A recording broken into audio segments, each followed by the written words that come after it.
अ, sir, मैं कह रहा था। क्या कहना चाहते हो? असल में सर, मैं बता रहा था, मेरे बेटे का अन्नप्राशन संस्कार अनुष्ठान है, इसलिए मुझे कुछ पैसों की ज़रूरत है। अगर आप मुझे वो पैसे देते तो मैं बहुत उपकृत होता। अश्विनी बहुत ही शांत, संयमी और विनम्र स्वभाव का व्यक्ति है और अपने 7-8 साल के कार्यकाल में वह अपने बॉस का बहुत विश्वस्त भी रहा है। इसीलिए अश्विनी का चेहरा देखकर और सारी बात सुनकर बॉस ने कहा, अच्छा ठीक है, तुम्हें कितने पैसों की ज़रूरत है? असल में सर, मुझे 50,000 रुपये की ज़रूरत है। मैं जल्द ही चुका दूंगा।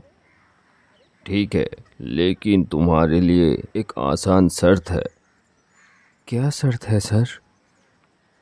तुम्हारे सैलरी में से हर महीने अगर मैं कुछ काट लेता हूँ तो तुम बहुत मुश्किल में पड़ जाओगे, ये पता है। क्योंकि सिर्फ 10,000 रुपये में एक फैमिली को पालना बहुत मुश्किल होता है।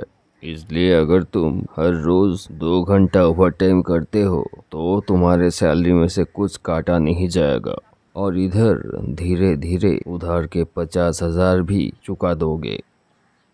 अच्छा सर, ऐसा ही करते हैं। तो फिर मैं आज से ही 2 घंटा ओवर टाइम शुरू कर देता हूँ।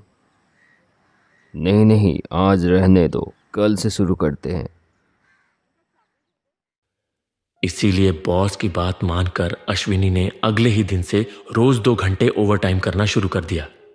अब उसे हर दिन रात 8 बजे तक काम करना पड़ता था, लेकिन आज घड़ी में रात के 10 बज चुके थे। काम खत्म करके घर लौटने के लिए जब अश्विनी हड़बड़ी में घाट पर पहुंचा तो उसने देखा 2 बार तेज सीटी बजाकर यात्री से भरी बड़ी लॉन्च घाट छोड़कर आगे बढ़ चुकी थी। ओफो, रात की लास्ट फेरी भी चली गई। अब क्या होगा? मैं घर कैसे पहुंचूंगा? इसके बाद अश्विनी चिंतित होकर चारों तरफ देखने लगा। शायद कहीं कोई छोटी डोंगी नाव मिल जाए, नहीं तो उसे पूरी रात इसी तरह घाट पर बितानी पड़ेगी। यही सब सोचते हुए उसकी नजर थोड़ी दूर नदी के किनारे पर पड़ी, जहां एक नाव पानी में धीरे धीरे हिल रही थी। अचानक एक अनजानी खुशी से उसका मन भर उठा। शायद उसके मन ने मान ही लिया कि यही नाव उसे नदी के उस पार ले जाएगी। यही सोचते हुए अश्विनी ने नाविक की ओर देखते हुए आवाज लगाई, ओ माझी, माझी भाई, मेरी बात सुन पा रहे हो? बड़ी मुसीबत में पड़ गया हूँ। माझी भाई, कृपया मुझे उस पार ले चलिए ना। मैंने आज लास्ट फेरी मिस कर दी। ओ माझी भाई, तुम क्या सुन पा रहे हो? अश्विनी की आवाज लगाने पर कोई जवाब नहीं आया। शायद नाव में कोई नहीं था। लगता है नाविक नदी किनारे नाव को लंगर डालकर घर चला गया होगा। इतनी रात को भला कोई नाविक नाव में क्यों रहेगा? यह सोचकर अश्विनी का मन फिर उदास हो गया। अब भी कुछ देर पहले ही उसने सोचा था कि वह इस नाव से नदी पार कर जाएगा, लेकिन कौन जानता था कि नाव में कोई नाविक ही नहीं होगा। तभी अचानक नाव खुद ब खुद अश्विनी की ओर बढ़ने लगी।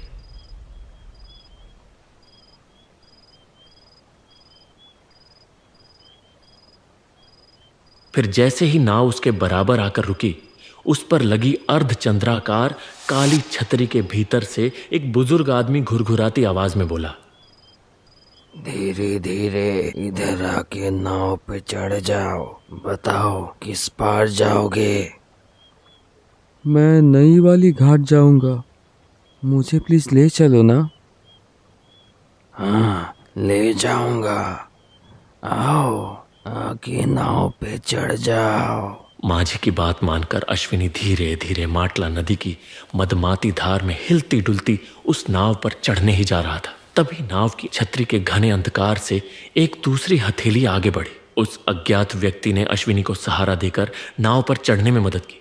अश्विनी ने भी उस हाथ को मजबूती से पकड़कर नाव में कदम रखा और बैठते ही गहरी सांस लेकर कहा, हे भगवान, आखिरकार ये नाव मिल गया। नहीं तो पूरी रात इस फेरी घाट में बिताना पड़ता। लेकिन आपको बहुत धन्यवाद माझी भाई। आप अगर इतनी रात को यहाँ नहीं रहते, नहीं तो मैं आज घर नहीं लौट पाता। अब तक अश्विनी सिर झुकाए ही बातें कर रहा था, लेकिन जब उसने सामने देखा तो हैरान रह गया। इतनी गर्मी के बावजूद मांझी का शरीर मोटे कंबल से ढका हुआ था। सिर्फ वही नहीं, नाव में उस काली छतरी के नीचे 2 और लोग बैठे थे और उनके शरीर पर भी वही काले कंबल लिपटे हुए थे।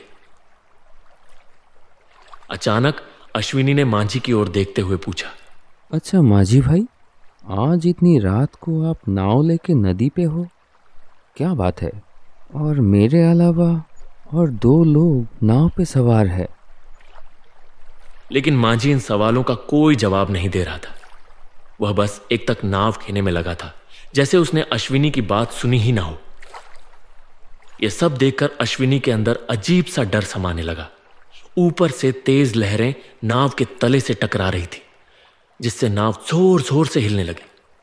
इन सब के बीच दिन भर की थकान से भरा अश्विनी का शरीर अब जवाब देने लगा। उसका सिर भारी हो गया, आंखों के सामने अंधेरा छाने लगा।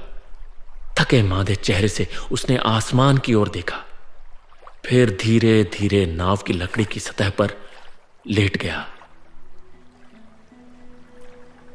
बाहर का आसमान उस समय नई दुल्हन की सिंदूरी मांग जैसा लाल था। काले बादलों की भारी परतें उस लाल चादर पर झुर्रियों जैसी लग रही थी। फाल्गुन की अमावस्या से घिरे उस अंधकारमय आकाश के नीचे दूर दूर तक फैले विशाल वृक्षों की स्याह परछाइयां दिगंत को निगल रही थी। चारों ओर घना अंधेरा उमड़ रहा था और उन्हीं अंधेरी लहरों के बीच नाव कूल कूल ध्वनि करती धीरे धीरे आगे बढ़ रही थी। तभी अचानक नाव जोरदार लहरों के थपेड़ों से झटके से हिल उठी। अश्विनी की आंखों में जमी नींद एक पल में काफूर हो गई। उसने घबराकर अपनी आंखें मलते हुए देखा। नाव की छतरी के नीचे अब कोई नहीं था। तो फिर थोड़ी देर पहले जो उसने देखा, क्या वह सिर्फ एक भ्रम था? उसी समय उसकी नजर नाव के किनारे पर गई। मातला नदी की मदमाती लहरों के बीच से 2 भयानक हाथ नाव की सतह को पकड़कर ऊपर चढ़ा रहे थे। और तभी मांझी ने उसी घुरघुराती आवाज में कहा, आजा, धीरे धीरे ऊपर आजा। ये क्या? इतनी रात को नदी के पानी से कौन होके आ रहा है? मांझी भाई, क्या हो रहा है ये सब? मांझी,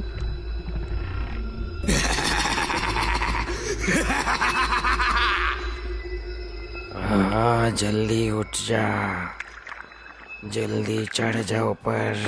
आज इतना देरी क्यों लग रहा है? मांझी की बात के अनुसार इतनी रात को नदी के काले पानी के बीच से एक जीवित बालिका खिलखिलाकर हंसते हुए नाव के पाट पर आ गई।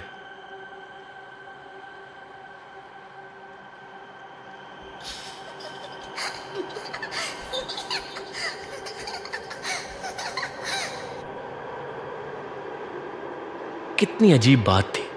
वो पानी से निकली, फिर भी उसके पूरे शरीर पर पानी की एक भी बूंद नहीं थी।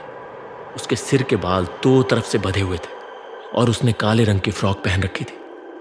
वह थोड़े से नाराजगी भरे स्वर में बोली, आज इतना क्यों देर कर दिया बाबा? आपको नहीं पता क्या? मुझे बहुत भूख लगी है। गुस्सा मत कर बेटी, इस बूढ़े बाप पे गुस्सा मत कर। ये देख, तेरे लिए खाना लाया हूँ, ले अभी शांति से खा ले जितना खाना है। आज तेरे लिए एक जवान लड़के को पकड़ के लाया हूँ। जैसे ही उसने यह सुना, डर से अश्विनी का शरीर सिहर उठा, लेकिन फिर भी हिम्मत जुटाकर उसने कड़क आवाज में डांटते हुए कहा, ये सब क्या बोल रहे हो मांझी? इतनी रात को बीच नदी में मुझे डरा रहे हो? हाँ, कौन है वो लड़की? कौन है वो? उसके लिए तुम मुझे पकड़ के लाए हो? वो मुझे खाएगी? हाँ?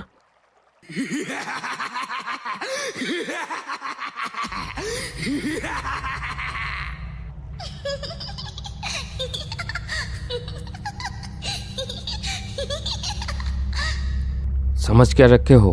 इतनी रात को मुझे अकेला पाके डरा धमका के पैसे ले लोगे? हाँ, यही है ना?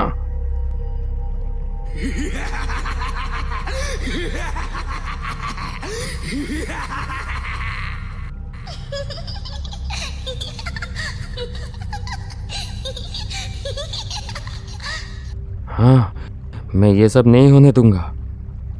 मैं उतना बुद्धू नहीं हूँ जो तुम्हारे ये सब में डर जाऊंगा। जो मेरे पास पैसे है वो मैं तुम्हें नहीं दूंगा। हाँ, डरा रहे हो चोर। अश्विनी के शब्द पूरे होने से पहले ही बच्ची क्रूरता से उसकी ओर बढ़ी।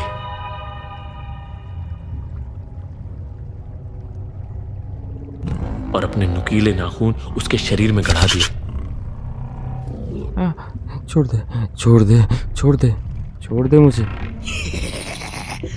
आज वो तुम्हें नहीं छोड़ेगी भाई। आज उसे बहुत भूख लगी है। उसे कुछ दिन से कुछ खाने को नहीं दे पाया, इसलिए आज मांस की बंदोबस्त किया है। खा बेटी, शांति से खा ले।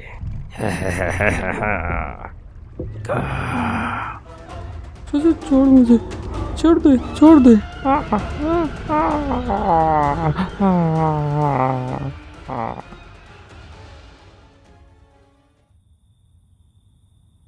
अश्विनी के न लौटने पर उसकी विधवा मां बहू से कहने लगी,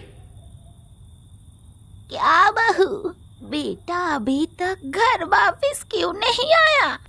बच्चे को सुलाते हुए बहू बोली, नहीं माँ, अभी तक नहीं लौटे। क्या हुआ कुछ समझ में नहीं आ रहा। अब तक तो लौट जाना चाहिए था। हे भगवान, इतनी रात हो चुका है, ना कोई दुर्घटना घटे उसके साथ। हे माँ जगदात्री, मेरे बेटे का रक्षा करना, देखना मेरे बच्चे को। जय माँ, जय माँ।